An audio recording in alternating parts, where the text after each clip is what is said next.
rrethinave të Tirës dhe të Sidonit.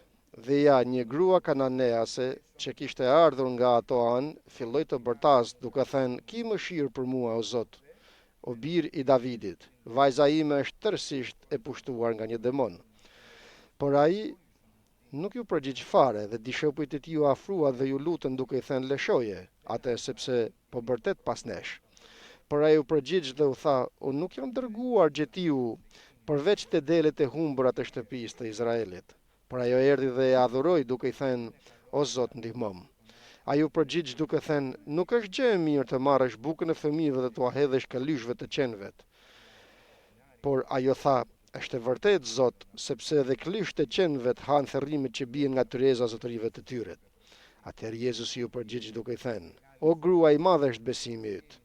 Tu bëft ashtu si dëshiron." Dhe që në atë qast e bia u shërua. Le të themi lavdi emrit të Zotit dhe fjalës të tij, sepse fjala e tij është udhëzuesi jon, është busulla jon. Nëse bëjmë ato që na tregon në fjalën e tij, do të shohim bekimin e Perëndisë në jetën tonë. Ajo grua kishte një problem të madh.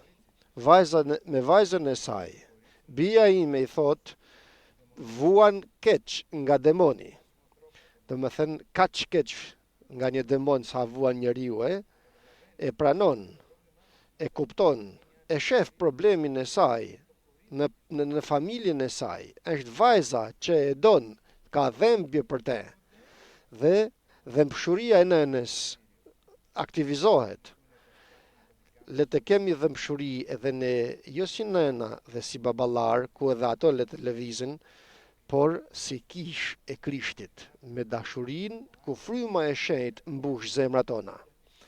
Për shpirtrat që humbasin, vëllezër dhe motra, për njerëzit që humbin, sepse Zoti po vjen dhe njerëzit janë me fytyrë në mëkat, në mes të mëkatit, si ta themi ndryshe. Për këtë arsye, le ta mbushë Zoti zemrat tona me atë dashuri që të kemi dhimbje për njerëzit. Kananeasi dolin nga vendi, nga rrethinat e saj. Ishte jo hebre. Nëse më kujtohet mirë, dikun tjetër thot greke është kjo. Doli, thot, nga kufint e saj. Doli nga ajo që bente. Nga ato që bente deri atëherë. Doli nga e përditshmja e saj. Bëre një hap më tutje e te kaloi vethën e saj dhe mënyrën se si jetonte, në mënyrë që të shkonte të gjente Krishtit.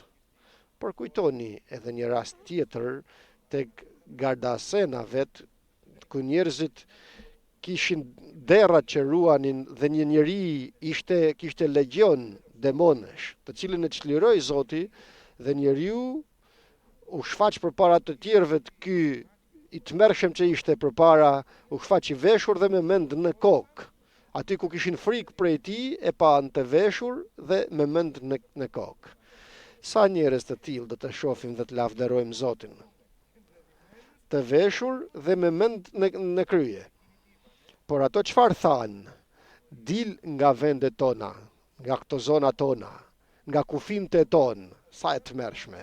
Shkoi Krishti në vendin e tyre, dhurat ju bëri Krishti me praninë e tij atje dhe ato e ndoqën. Ç'është zemra e njeriut, vëllezër dhe motra. Të ruajmë zemrat tona, vëllezër dhe motra, të mos bëhemi edhe ne si ato njerëz, por të bëhemi sikur kjo grua këtu, e cila jo vetëm që Krishti nuk shkoi në kufijtë e saj, por ajo doli nga kufijtë e saj që të shkojë tek Krishti. E shef këtë Zoti, ma është jo hebre, do më thënë, Krishti është për judejt vetëm, ai Zoti pra e shef, dhe nga që njeh zemrën e saj, do ta lejë gjithë atë dialog që të bëhet në mënyrë që të tregohet tek dishepujt, por edhe tek ne sot, zemra e asaj gruaje. Në mënyrë që të mundemi të themi edhe ne, t'i kërkojmë Zotit një zemër të tillë, zemër të mirë, gati t'i thras Perëndis dhe të mos skandalizohet kurrë me hirin e Krishtit. Doli pra, karakteristika e saj ishte që kur doli, dhe këllthiti tek Zoti, sikur tham tek predikimi përpara, nga që donte shumë vajzën e saj, shkoi tek Krishti, nuk shkoi tek dishepujt, por direkt ke Krishti i thirrri më të madhe duke i thënë: "Ki mëshirë për mua o Zot." E njeh sikur Zot, bir i Davidit, e din se Krishti është bir i Davidit, është Zot. Ma çfarë ka të bëjë kjo grua me Davidin? Ajo është jo hebre, e din sepse zemra e saj është një tokë e butë përpara Zotit. Ki mëshirë për mua. Nga kush kërkon mëshirë? Nga një njeri? Nga një njeri i thjesht? Por jo, kërkon mëshirë nga burimi i mëshirës. Kërkon mëshirë prej burimit të mëshirës. Ti prej kujt kërkon mëshirë? Nga njerëzit? Mund të gjejmë, nëse janë të mirë njerëzit, apo vëllezërit tonë mund të gjejmë, por mos kërko mëshirë nga njerëzit. Nëse të ka mashtruar njeriu, nëse të ka mashtruar djalli dhe të thot se dikush të don apo interesohet për ty, mos e beso. Sepse mëshirën mund ta gjesh vetëm tek bijtë e Perëndis, sepse ua ka dhënë Zoti në zemrat e tyre. Por ajo shkoi direkt tek burimi i mëshirës, duke i thënë: "Ki mëshirë o Zot, se vajza ime ka një demon."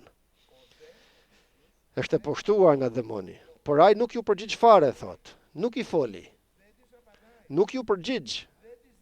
Nuk i jep rëndësi. E ke ndier këtë në lutjen tënde. E ke përjetuar në jetën tënde të lutesh, Zot, çfarë të bëj? Zot, të thrasësh, Zot, më thuaj, Zot. Më trego, Zot. Dhe jo vetëm të mos marrish pon apo jon, por as zë, as dëgjim. Të mos dëgjohet as një fjalë. Tani çfarë do të bëj zemra? Unë shkova tek Zoti, mund të thot, bëra atë që munda, shkova tek biri i Davidit, të ashtu quajtur, por ai nuk mu përgjigj dhe u largova. Ju nuk më thuani se nëse i therras Perëndis do të vi. Unë i thirra dhe ai nuk erdhi. Zemra e saj është një zemër që është një dele ai njeri, dhe Zoti kërkon zemra të tilla, që të kenë zemra të buta. Nuk ju përgjigj Zoti, dhe jo vetëm që nuk ju përgjigj, por pa apritur vinë edhe dishepujt. Dishepujt ju afruan, pra shkuan afër, ishin pak më larg, ju afruan, ku do të thotë se i dëgjoi ajo grua. Dhe ju lutën duke i thënë: "Lëshoj atë, sepse po vërtet pas nesh." Shikoni tani çfarë kërkese i sollën dishepujt Krishtit, që të marrim shembull dhe ne, Zot, lëshoje, lëre të ike, Zot, hiqe, largoje nga vendi këtu. Besoj se nuk e thot askush nga ne këtë, por mos vall nga një herë zemra jon shkon drejt kësaj ane dhe kërkojmë gjëra që nuk janë të pëlqyeshme tek Perëndia. Kur kërkojmë gjëra që nuk i pëlqejnë Zotit, nuk na dëgjon vëllezër dhe motra. Veçanërisht nëse është për t'i kundërshtuar njerëzve. Kam problem o Zot, thot Pietri, Gjoni, Jakobi, ajo po thërret shumë pas nesh, na ka shurdhuar veshët, nuk e duroj dot më. Por nga që vërtet, pra, po të mos bërtisim pas edhe mund bëj adorim, por tani nuk e duroj dot më. Lëshoje, i thon Zotit. Çfarë bën Zoti? Kërkon, nuk u përgjigj dishepujt vet. Mbetën dishepujt me atë kërkesë që bën. Ndërsa i dëgjojnë dishepujt të flasin ashtu, qëndroi edhe gruaja tek Krishti. Vëllezër dhe motra, ndjekim Krishtin. Dhe Krishti, sikur se lexuam në fillim, është i mirë. Por flet Zoti, përsëri i jep fjalë dhe i thot tek 24. Ai u përgjigj dhe tha: "Unë nuk jam dërguar gjetiu përveç të delet të humbura të shtëpisë të Izraelit." Foli Zoti. Dhe i tha: "E din diçka, unë nuk jam dërguar gjeti ju përveç tek delet e Izraelit. Pra vepra e Krishtit në mish ishte me të vërtet që të predikonte në Jude, të predikonte në vendet e Izraelit. Ky ishte qëllimi i Krishtit si njeri kur erdhi në tokë. Më vonë patjetër si nëpërmjet frymës të shenjtë, Krishti i ringjallur dhe nëpërmjet dishepujve do të predikojë tek të gjitha kombet. Por tani thot këtë, nuk jam dërguar gjeti ju përveç tek delet e humbra të shtëpisë të Izraelit. Dhe ndërsa dikush do të priste tani më mbaroj, s'ka më tha se s'jam dërguar për ty, Shiko, nuk e mohoj, nuk i tha se nuk do ta shëroj, por i tha misionin e tij. Do të mund ta merrte ajo grua si mohim këtë, por nuk e mori si mohim.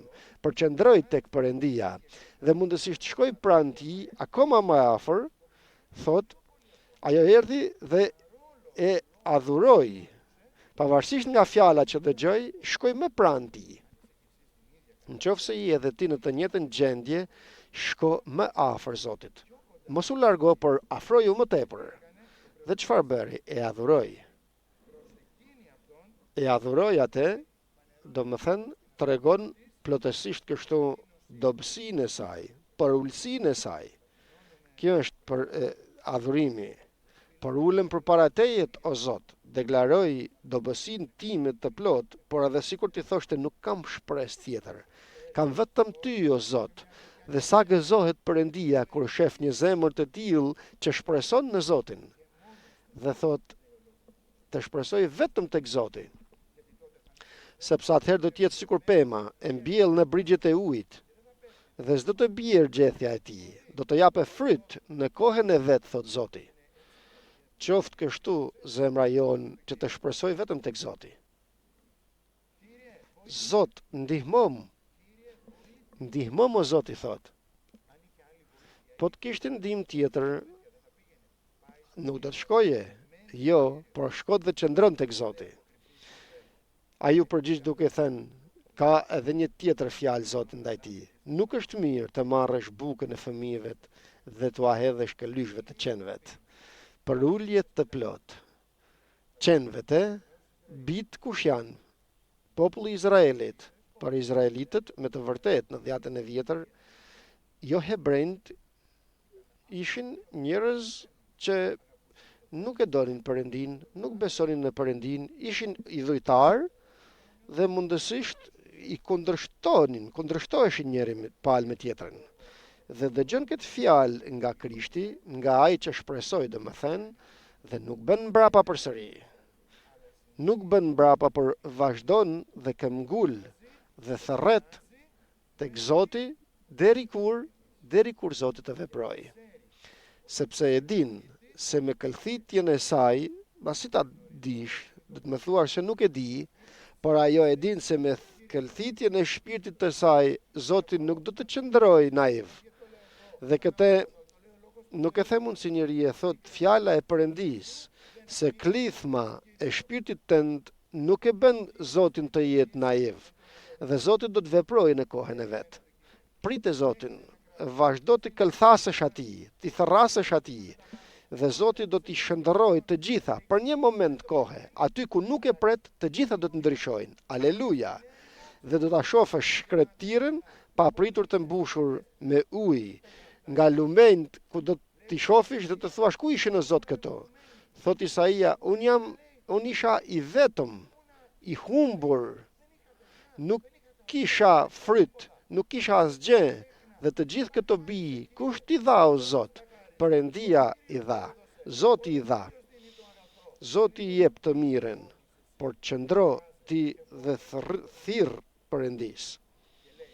Dhe thot tek 27, ajo përfundimtarja që patjetër e mbushi zemrën e Krishtit, që thot, po tha ajo, është e vërtet, o Zot. Çfarë do të thuash ti thuash Zotit është e vërtet? Kjo do të thotë se e pranoj fjalën e Zotit. Sado e ashpër ti duket, thot, po Zot, të themi edhe ne, po o Zot fjalës sate, sepse nga njëherë mbase na duket e ashpër fjala e Perëndis. Ju kujtohet farisejt, e vështirë është fjala jote, të ham trupin tënd, pim gjakun tënd, por dishepujt thanë, po Zot, ti ke fjalë të jetës të përjetshme. Pra, ajo që të pranojnë vullnetin e Perëndis, fjalën e Perëndis së pari, dhe dyta, që të pranojmë gjendjen time ashtu sikur se jam, nga që e di se Zoti e lejon kështu. Po Zot është e vërtet. Por edhe qend, që edhe unë jam një prej këtyre klyshvet, han nga thërrimet që bien nga tyreza e zotërinëve të tyre. E di o Zot, sikur ti thot përsëri se mëshira jote është kaq e madhe, po do t'u japësh bijve të tu të hanë. Por nga që unë e di se jam jo hebre, jam idhololatre. Nuk kam të drejtë të ha nga ushqimi i bijvet, por e di o Zot se nga thërrimet që do të bijnë prej tavolinës të tyre mund të ha, nga ato pak që do të më japësh mund të jetoj. Nga një veprim i yti që do të bësh, unë do të marr forcë, do të marr zemër. Dhe aty tani Perëndia nuk mbeti i pa prekur, as nga fillimi nuk ishte që nuk e preku qëndroj naiv, por sikur tham, Zoti don të shfaq zemrat. Dhe duke u përgjigjur tha, o grua, mrekullohet me këtë, o grua, i madh është besimi yt. Tu bëft ashtu si dëshiron. Dhe që në atë qast u shëru e bia. Dhe na thot Zoti sot ne, o populli im, besimi yt i madh, u bëft sikur e kërkove. Zoti do të veproj, vëllezër dhe motra, qëndro duke i thirrur Zotit. Amen.